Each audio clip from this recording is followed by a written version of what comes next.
This is very unfortunate जिस तरह से नवाज शरीफ साहब के बारे में मैं सोच रही थी, उन्होंने अपने सियासी सफ़र का आगाज़ किया इस्टेब्लिशमेंट के साय से, उन्होंने आगाज़ किया, उनकी सपोर्ट से जो है वो पंजाबी में माशाल्लाह एक मिसाल है, आए। वो मैं कहना नहीं चाहता।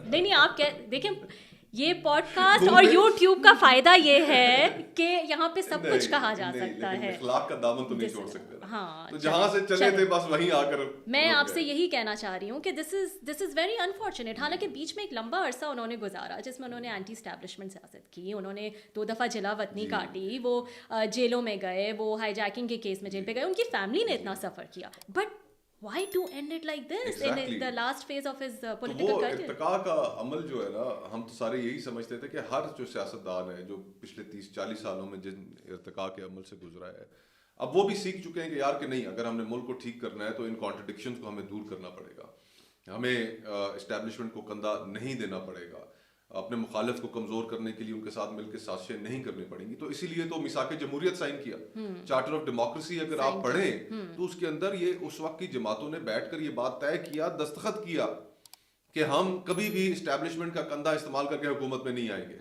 जो हुकूमत बैठी होगी उसको डिस्टेबलाइज करने के लिए हम साजिश इस्टेब्लिशमेंट के साथ मिलकर नहीं करेंगे। ये लिखा उसमें इन्होंने, लेकिन आज इनका हाल देख लें तो वो अफसोस होता है कि very unfortunate for him, specially मियां साहब के लिए लास्ट लेग ऑफ हिज, अल्लाह उनको लंबी जिंदगी दे, लेकिन last leg of his political career, वो आज उनके दिल के अंदर क्या होगा कि यार कि मुझे असल में तो मेरी तो 30-35 सीटें थी और मैं इन सीटों के साथ बैठकर मैं क्या करूं।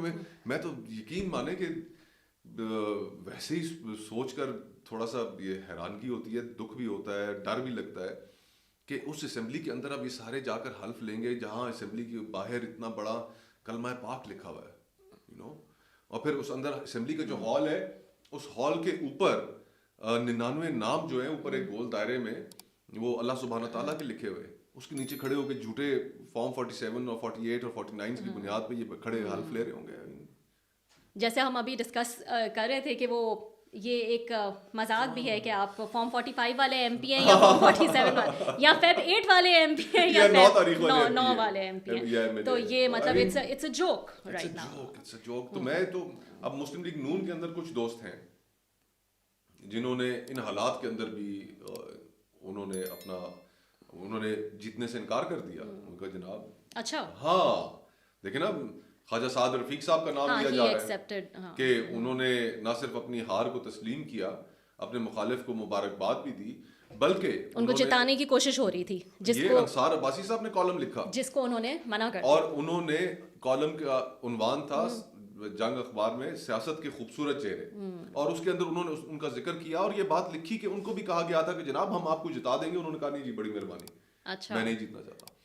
खुरम दस्तगीर लाख साहब का नाम लिया जा रहा है कि उन्हें कहा गया था, उन्होंने रिग्रेट कर लिया कि बावकार तरीके से कि नहीं,